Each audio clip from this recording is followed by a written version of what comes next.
first place. The earthquake struck a God-fearing people. Should we be pleased the victims have the consolation of religion, or could they be forgiven for asking why their God has made their lives so miserable and their deaths so many?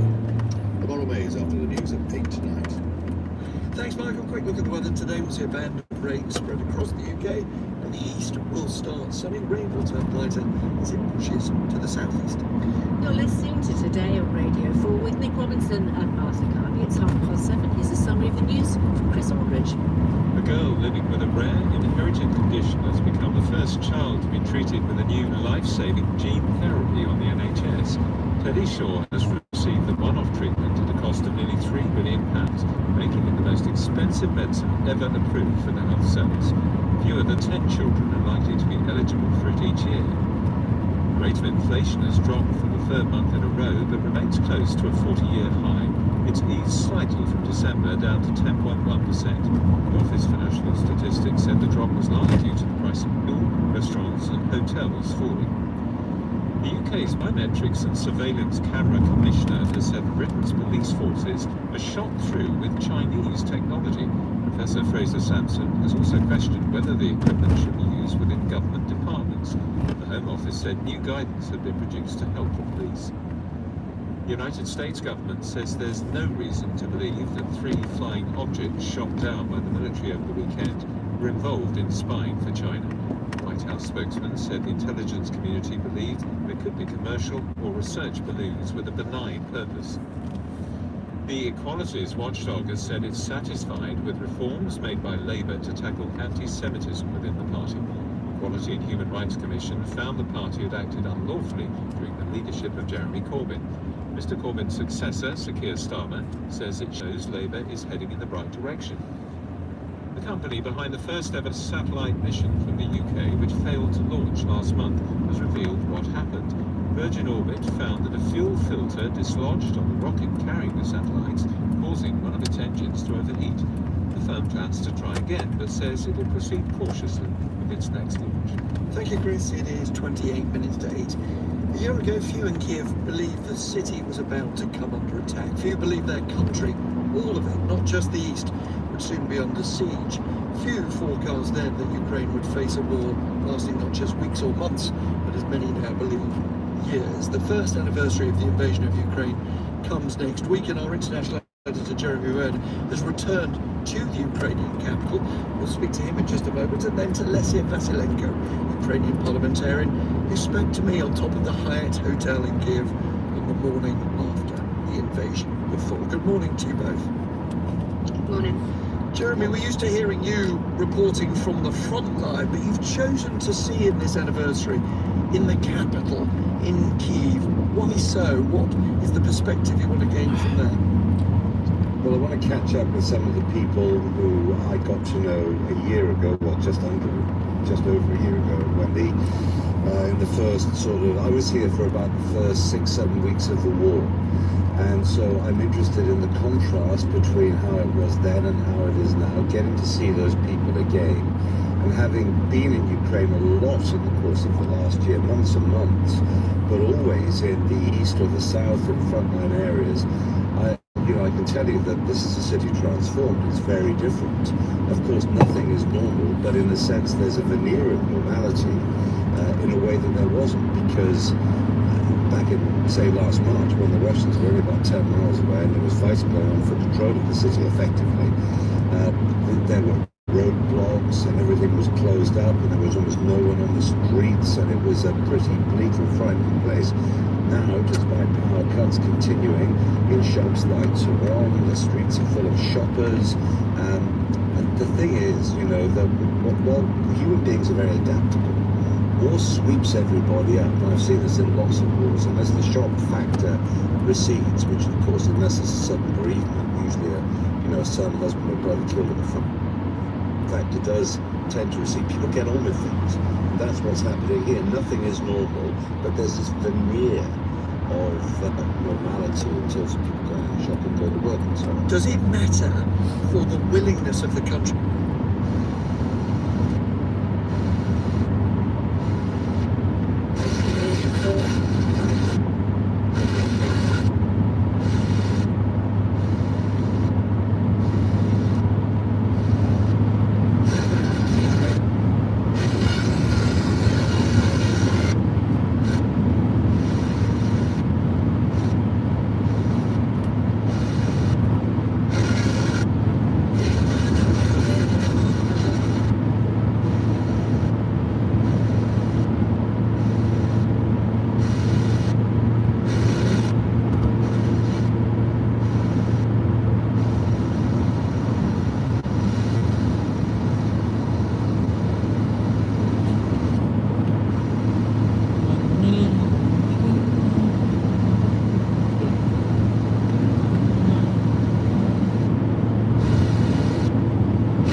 Family on the Radio 1 Breakfast Show. Wednesday morning, 15th of February. It's Greg James with you till 10:30. Hope you're all good.